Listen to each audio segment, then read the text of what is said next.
Salam sejahtera, saudaraku yang kasih dalam Tuhan Yesus Kristus. Waktu yang indah ini, kalau kita boleh ada berjumpa kembali, di mana kita mau belajar merenungkan satu kebenaran firman Tuhan. Oleh karena itu, sebelum kita merenungkan kebenaran firman Tuhan, mari kita tundukkan kepala. Bapa kami yang ada dalam kerajaan surga, di malam yang indah ini Tuhan, kalau Tuhan izinkan kembali kita untuk merenungkan kebenaran firman-Mu, biarlah firman-Mu menjadi kekuatan bagi kami dalam pengiringan, dalam setiap langkah kehidupan kami. Urapi kami Tuhan, urapi saudara-saudara kami, para pendengar dimanapun saat ini berada, melalui kebenaran firman Tuhan ini, mereka boleh dikuatkan. Dalam nama Yesus, haleluya, amin. Puji Tuhan, saudaraku yang kasih. Mari kita langsung saja melihat satu kebenaran firman Tuhan yang ada di dalam Kisah Para Rasul. Kisah Para Rasul yang ayat pasal 12 ayat yang kelima. Kalau saudara sudah temukan, saudara membuka Alkitab saudara, akan saya bacakan. Kisah Para Rasul 12 ayat 5, demikian bunyi firman Tuhan. Demikianlah Petrus ditahan di dalam penjara, tetapi jemaat dengan tekun mendoakannya kepada Allah. Saudaraku yang kasih dalam Tuhan, Paulus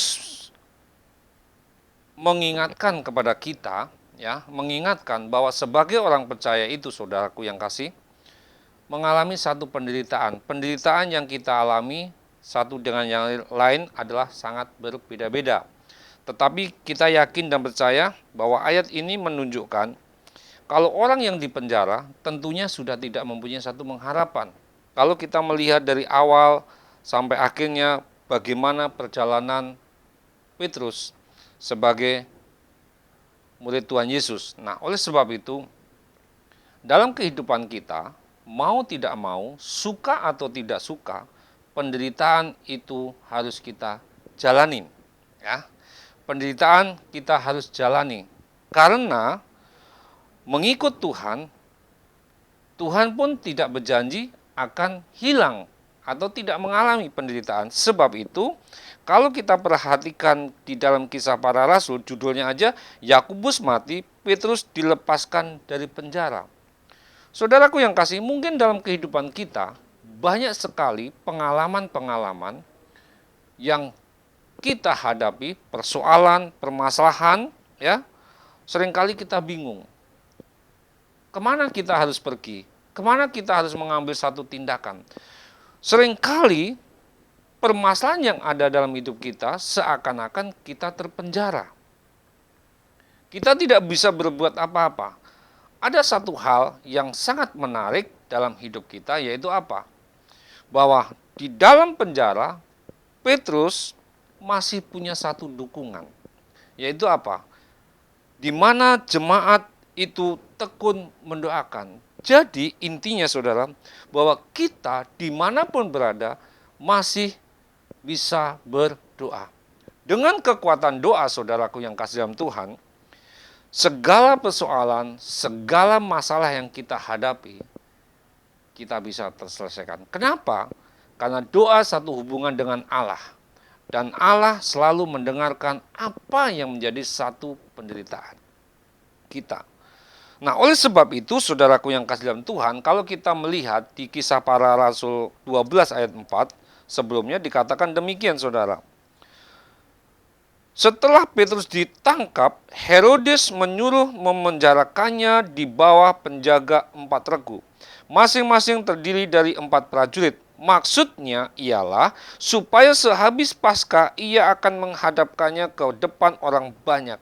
Artinya apa? Penghukuman Petrus ini sudah direncanakan. Dan Petrus dijaga 4 orang prajurit. Kenapa? Itu satu hal untuk menjaga supaya tahanan itu tidak keluar. Nah, dalam kehidupan kita, saudaraku yang kasih dalam Tuhan, itu tidak mungkin. Dan Petrus pun tidak akan mungkin lepas. Tetapi di ayat 5, kalau kita lihat, jemaat dengan tekun mendoakannya kepada Allah. Bahwa Petrus tidak berdiri sendiri. Di belakang Petrus ada jemaat-jemaat yang mendoakan.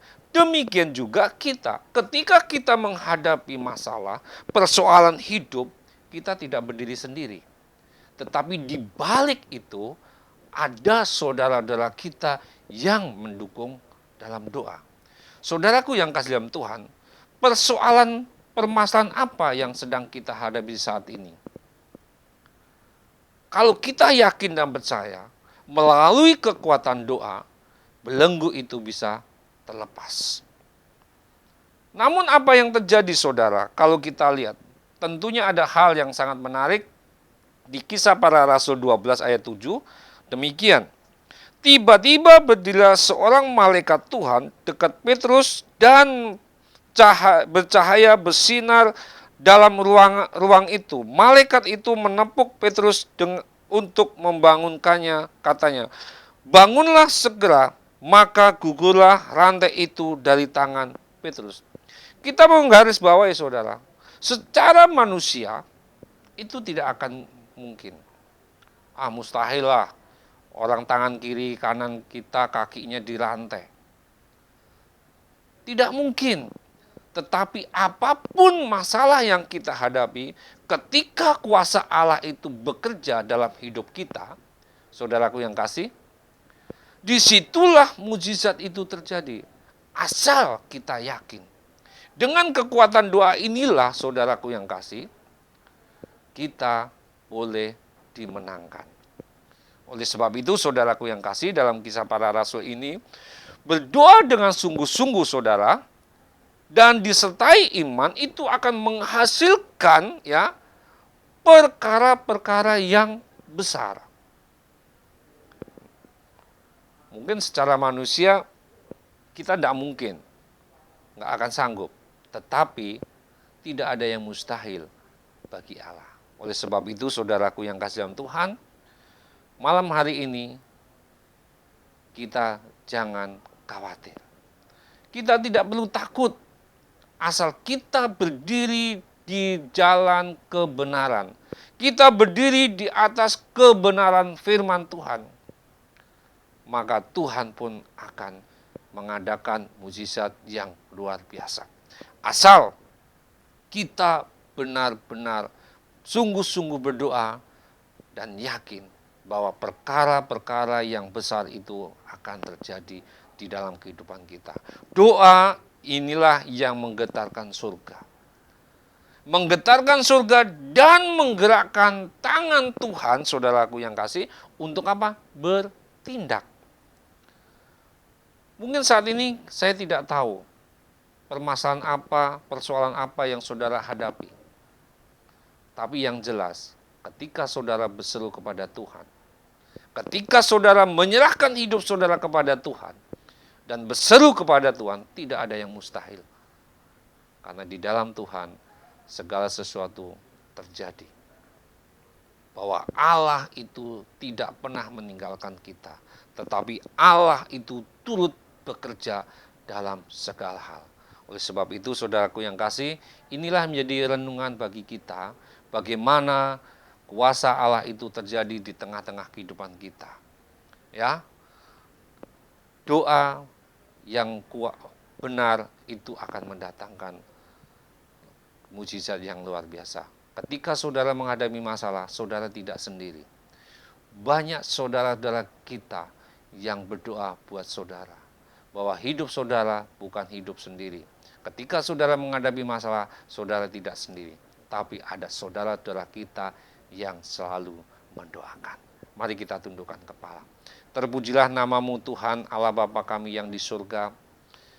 Malam ini menjadi malam yang indah. Bagaimana pengalaman Petrus di penjara itu pun memacu kepada kita untuk tetap kuat. Bahwa Allah tidak pernah meninggalkan.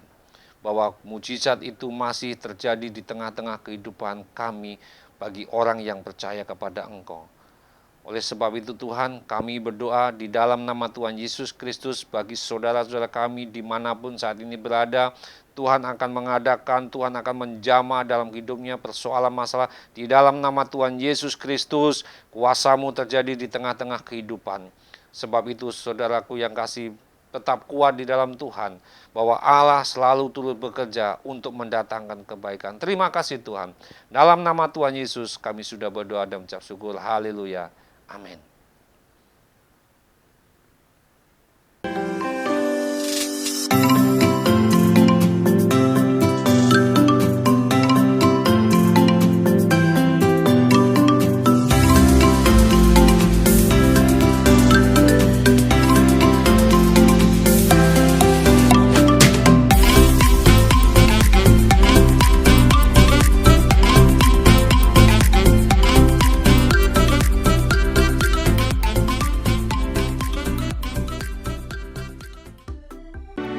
Gerejaku adalah rumah